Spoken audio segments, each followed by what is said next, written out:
Bismillahirrahmanirrahim. Alhamdulillahirabbil alamin. Allahumma shalli ala Muhammad wa ali Muhammad.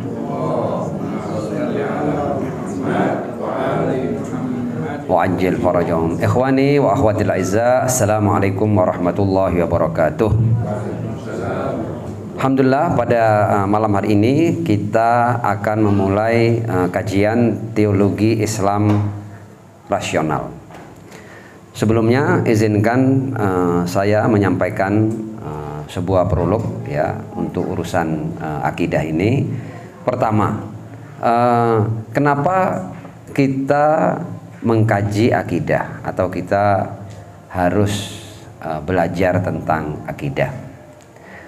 Pertama, karena akidah atau ideologi atau yang juga disebut dengan pandangan dunia, itu adalah sesuatu yang harus kita yakini dengan berpikir, dengan tafakur ya.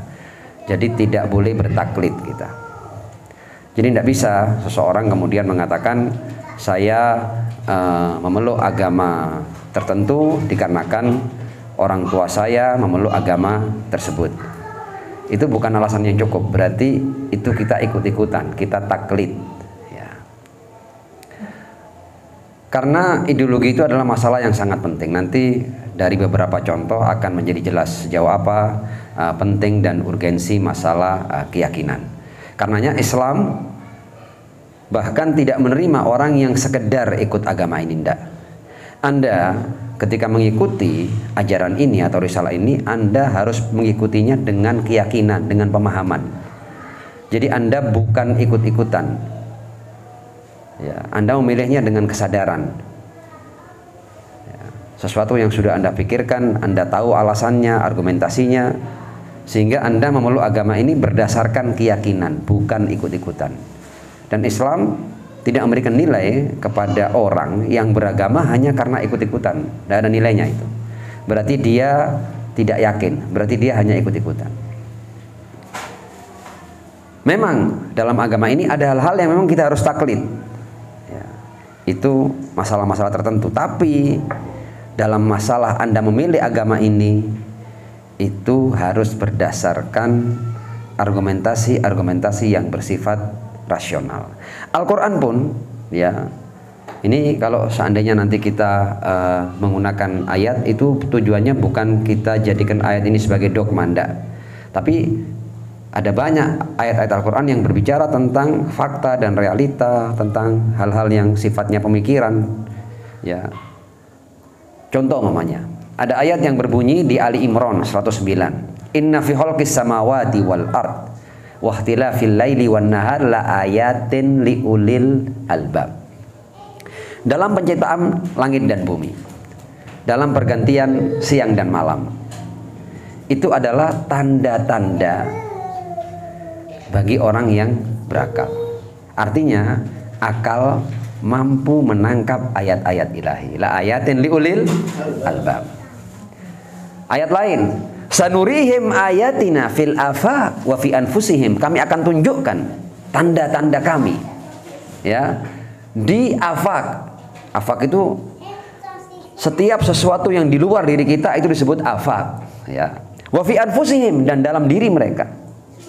Jadi kalau kita mengkaji diri kita, kita akan sampai kepada Tuhan. Lanjutan ayat ini, hatta yatabayyana lahum annahul haq, sehingga jelas bagi mereka bahwa Tuhan itu benar adanya. Ya. Jadi ayat afaqi dan ayat anfusi ya, tanda-tanda yang ada di luar diri kita dan dalam diri kita, itu kalau kita merenungkannya, kita akan sampai kepada Allah Subhanahu wa taala. Kita akan sampai kepada Tuhan. Al-Quran pun kemudian mengecam ya orang-orang yang mengikuti sebuah ideologi hanya karena mereka menemukan ayah-ayah saya dulu begini, makanya saya ikut. Dikecam sama Al-Quran itu ya. Ini bukan berarti kita harus merubah keyakinan para pendahulu kita, enggak. Tapi kalaupun kita mau ikut apa yang menjadi agama dan ideologi ayah-ayah kita atau para pendahulu kita, itu kita harus melaluinya dengan berpikir. Kalau Anda temukan bahwa yang diyakini oleh orang-orang tua kita itu adalah sesuatu yang benar, silahkan Anda lanjutkan. Kalau enggak, jangan segan-segan untuk melakukan revisi, untuk melakukan konversi, ya, untuk mencari ideologi yang Anda meyakininya. Ayatnya di Al-Quran, qalu, ya, ini orang-orang ketika para nabi datang kepada kaum-kaum itu, apa alasan mereka menolak para nabi? Qalu bal natabi'u ma alfaina alaihi abana. Loh, kita mengikuti ini ya karena leluhur kita mengajarkan hal yang seperti ini. Contoh umpamanya, leluhurnya menyembah matahari atau menyembah berhala. Ayah-ayah kami melakukan ini, kita ikut. Qalu, ya, bal natabi'u ma alfaina alaihi abana. Al-Quran kemudian memberikan alasan, awalau kana aba'uhum la ya'lamuna syai'a. Apakah ketika sebuah ideologi itu merupakan ideologi leluhur, ya, dan kemudian leluhur itu bukan orang-orang yang mengerti permasalahan, kemudian itu cukup bagi kalian alasan untuk kalian mengikutinya? Apakah kalau seandainya terbukti bahwa leluhur kalian orang-orang yang dalam hal ini belum berpikir matang, belum melakukan perenungan yang benar, atau meyakini sesuatu yang jelas-jelas salah, apakah Anda tetap akan mengikutinya? Awalau kana aba'uhum la ya'lamuna syai'a. Tentulah kita sebagai orang yang berakal dan mempunyai rasio dan nalar yang sehat, kita pasti tidak akan ikut sesuatu yang salah meskipun datangnya dari leluhur kita. Jadi ukurannya bukan leluhur, ukurannya adalah kebenaran. Keyakinan sesuatu yang Anda yakini bahwa itu benar, dan sesuatu yang benar itu harus punya argumentasinya, punya alasannya. Kemudian kita juga tidak diizinkan untuk mengikuti sebuah ideologi hanya karena dugaan mungkin ini benar. Anda tidak boleh, Anda tidak boleh mengatakan mungkin ini benar, sudah saya ikuti sudah. Coba-coba, tidak boleh. Al-Quran mengatakan, iyattabi'una illa dhann. Ya, mereka tidak mengikuti kecuali sangkaan dan dugaan. Anda urusan akidah harus melalui pemikiran. Tidak boleh dengan duga-duga, dengan mungkin benar, BE dah. Ya, tidak boleh itu. Jadi ini tidak perlu saya ulang ya, karena ini kajian ya. Insyaallah antum mampu menangkapnya dengan baik. Poin kedua adalah masalah persepsi, masalah ketuhanan ini ya, karena kajian ini kita berusaha untuk membuatnya singkat dan padat, sehingga hal-hal yang sudah kalian ketahui tidak perlu diulang di sini. Kita tidak perlu menderetnya dari awal agar tidak melelahkan dan menyemukan. Karena kita berusaha untuk ini tidak lebih dari 3 pertemuan saja. Yang kedua yang paling penting adalah masalah persepsi. Seringkali orang itu tidak mengenal Tuhannya dikarenakan mereka salah mempersepsi Tuhan. Contoh, salah persepsi seperti apa? Kalau kita ambil contoh, semuanya wilayah umpamanya. Kalau Anda mencari kota yang ada di Jawa Timur, Anda carinya di Jawa Barat, Anda tidak akan ketemu. Karena Anda salah mempersepsi bahwa kota itu ada di Jawa Timur atau di Jawa Barat, padahal di Jawa Timur. Contoh umpamanya, kota di Jawa Timur seperti Singosari umpamanya. Anda kalau mencarinya di Sumatera, Anda tidak akan ketemu. Ya. Karena sejak awal Anda sudah salah mempersepsi keberadaan kota yang bernama Singosari atau Candi Singosari lah, supaya lebih spesifik. Anda mencarinya umpamanya di Sulawesi umpamanya, Anda tidak akan ketemu. Kadang-kadang orang dalam persepsi ini salah dimensi. Contoh. Anda berusaha untuk melihat suara. Loh, suara itu bukan hal-hal yang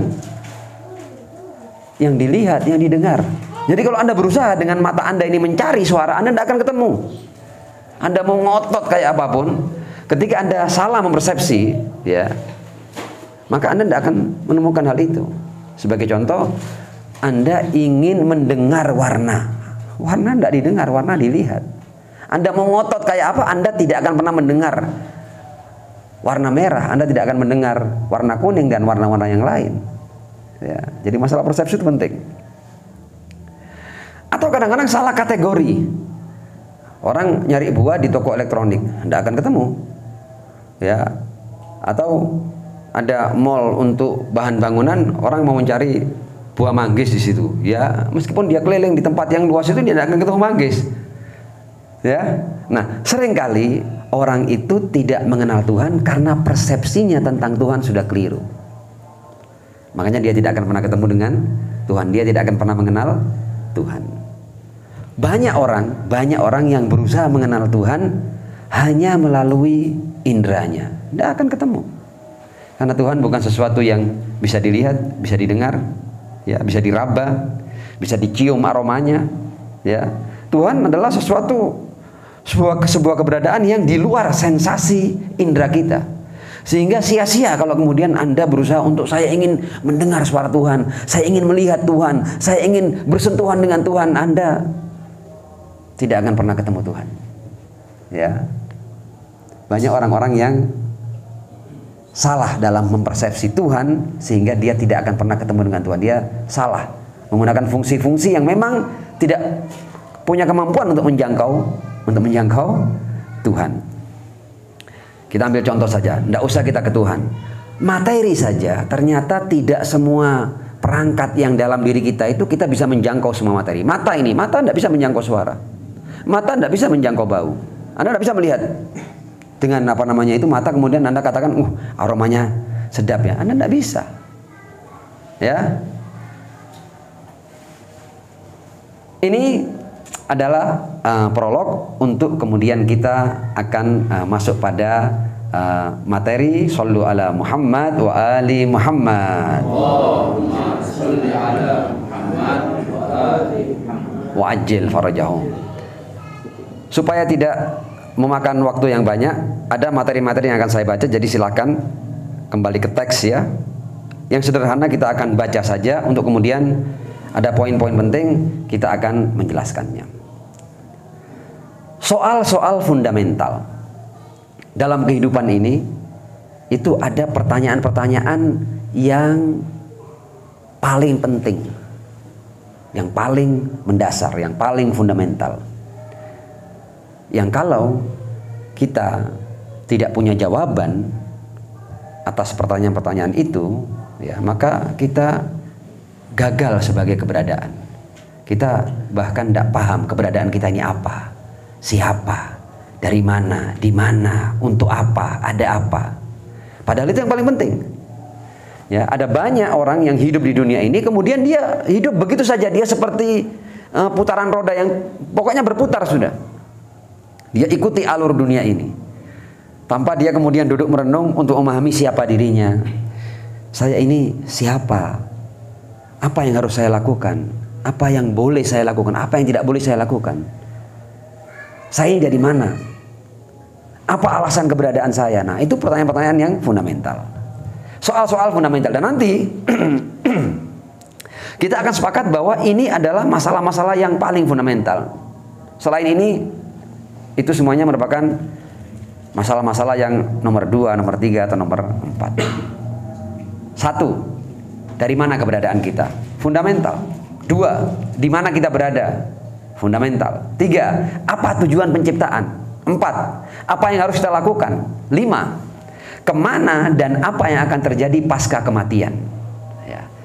Saya kasih contoh orang yang sadar dari pingsan. Ya. Contoh ini. Mungkin saya tidak tahu apakah di antara yang hadir ini pernah mengalami pingsan. Tapi kalau seandainya ada, pasti hal ini akan terjadi. Pingsan itu artinya seseorang hilang kesadaran. Katakanlah dalam sebuah eksiden atau ketika seorang jatuh, ya, kemudian katakanlah dia blackout, ya, dia pingsan, ya. Begitu dia sadar, orang yang pingsan ini entah 1 hari, entah setengah hari, begitu dia sadar, dia pasti akan memulai pertanyaan-pertanyaan fundamental. Tiba-tiba dia akan mengatakan, pasti kan orang yang katakanlah dia pingsan di tempat tertentu, dia akan dipindah oleh orang-orang ke tempat lain. Dia pasti akan bertanya, di mana saya? Gimana tadi ceritanya kok saya sampai di sini? Dari mana saya tadi? Ya. Kemudian dia akan bertanya, saya di sini nih untuk apa? Dalam rangka apa saya kok di sini? Kemudian dia akan berpikir, saya akan di sini selamanya atau saya akan berpindah? Jadi orang yang pertama kali mendapatkan kembali kesadarannya, dia akan bertanya pertanyaan yang fundamental ini. Ya, dari mana saya tadi? Di mana saya? Ya, kemudian akan kemana? Untuk apa saya di sini? Ya, bagaimana saya kok bisa ke sini? Itu padahal untuk urusan orang yang baru kehilangan kesadaran beberapa saat. Sekarang saya mau bertanya, sebelum kita ada dan hadir di dunia ini, kita itu dalam blackout yang hakiki, betul-betul kita tidak ada, bukan kehilangan kesadaran, memang wujud kita tidak ada. Tapi begitu kita kemudian lahir sebagai manusia dan kemudian kita dari waktu ke waktu mulai mengalami kesadaran, memahami hal-hal yang bisa dilihat, didengar, kemudian kita mulai berpikir, ya, itu sebenarnya kita habis masa ketidaksadaran yang panjang, ada masa ketiadaan, begitu ada. Sebenarnya kita bertanya, saya dari mana saya? Kok tiba-tiba ada? Di mana saya ini? Untuk apa saya di sini? Apakah saya di sini untuk selamanya? Setelah di sini saya akan kemana? Ya, nah, jawaban untuk berbagai pertanyaan yang fundamental tadi itu, itulah yang akan menjadi akidah. Jadi akidah, ideologi, ya jawaban untuk pertanyaan-pertanyaan ini. Bukan sesuatu yang aneh. Jadi akidah itu bukan sesuatu yang terpisah dari diri kita. Itu adalah sebenarnya hakikat diri kita. Akidah itu akan menjawab dari mana Anda, di mana Anda, untuk apa, akan kemana. Itulah akidah. Ya. Dan jawaban-jawaban, dan ini jawabannya bisa beragam loh ya. Jawabannya bisa beragam. Contoh umpamanya, orang yang menganggap bahwa dia lahir hanya dari proses yang sifatnya itu aksidental, ya. Tidak ada pencipta yang maha segala-galanya yang mencipta dia, yang mendesain dia sebagai manusia. Ini adalah dari apa namanya itu, dari entah itu apa, orang-orang yang materialis itu punya teori-teori yang mengatakan ini ada ledakan tertentu kemudian tercipta semua ini kemudian tersusun rapi kayak gini. Ya berarti dia akan meyakini asal-usulnya bukan dari Tuhan yang maha segala-galanya, tapi dia hanya bagian dari alam ini. Jadi di situ tidak ada nanti kemudian pertanggungjawaban, kemudian norma dan nilai, tidak berlaku semua itu. Ya. Kemudian dia juga tidak punya tafsiran tentang kemudian setelah di dunia ini saya akan kemana. Ya, kaum materialis mereka hanya mengemas kehidupannya ya pada kehidupan di dunia yang singkat ini, dari mulai lahir sampai kemudian mati. Tapi orang-orang yang akhirnya mendapatkan jawaban bahwa dia dari zat pencipta yang maha segala-galanya, yang pasti mencipta dengan tujuan, ya, dan dengan agenda tertentu, maka dia akan merumuskan kehidupannya dengan rumusan yang jauh lebih bernilai dan berharga dibandingkan kaum materialis. Karenanya jawaban untuk berbagai macam pertanyaan fundamental tadi itu akan menjadi ideologi, akan menjadi akidah. Dan itulah yang akan mengikat, ya, akan mengikat kehidupan kita. Jadi kalau kita kemudian pertanyaan dari mana itu kemudian kita jawabannya adalah dari Tuhan, berarti kita akan mengikat diri kita dengan Tuhan, dengan agama, dengan ajaran Tuhan. Tapi kalau orang yang mengatakan bahwa keberadaan dirinya hanya dari kejadian-kejadian yang sifatnya aksidental, dia tidak perlu mengikat dirinya dengan norma-norma tertentu, bebas saja dia hidup, dia boleh makan apa saja, boleh minum apa saja, boleh melakukan apa saja, seenak-enaknya, semau-maunya. Nah, jadi apapun yang menjadi jawaban atas berbagai macam pertanyaan fundamental tadi itu akan menjadi konsep kehidupan, menjadi ideologi, menjadi agama, menjadi akidah.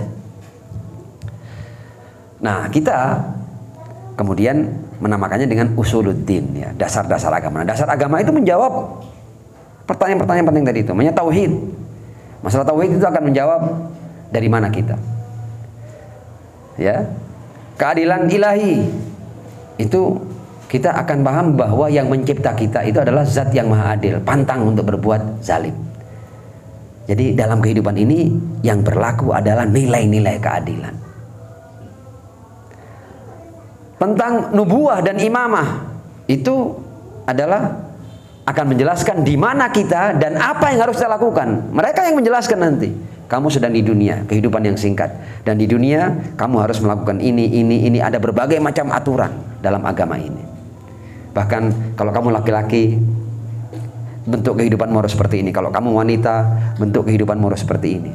Apa yang halal, apa yang haram, apa yang wajib, apa yang sunnah. Ya, itu nubuah dan imamah akan menjelaskan agenda kehidupan kita dalam bentuk agama atau risalah ilahi. Dan kemudian ma'ad akan menjawab pertanyaan akan kemana kita. Nah, kita nanti akan diberi penjelasan bahwa ini kehidupan sementara ini, nanti kamu akan mengalami kehidupan yang abadi pasca kehidupan dunia. Jadi usuluddin, tauhid, adalah nubuah, imamah dan ma'ad adalah jawaban untuk berbagai macam pertanyaan fundamental tadi itu. Dari mana, di mana, untuk apa, akan kemana. Mudah-mudahan keterangan singkat tadi ini akan membuat jelas masalah ideologi dan akidah. Dan kalau kita mau sederhanakan, sebenarnya akidah itu hanya 3. Ketuhanan, perwakilan Tuhan, dan kemudian ma'ad. Ketuhanan, ya Tuhan. Perwakilan Tuhan kadang dalam bentuk nubuah, kadang dalam bentuk imamah, ya. Karena wakil Tuhan ada kalanya seorang nabi, ada kalanya seorang rasul, ada kalanya seorang nabi dan rasul, ada kalanya dia bukan nabi dan bukan rasul, tapi dia adalah imam. Tapi perannya sama, dia adalah kepanjangan tangan Tuhan untuk umat manusia. Dan kemudian ma'ad, adanya kehidupan pasca kehidupan dunia. Naam.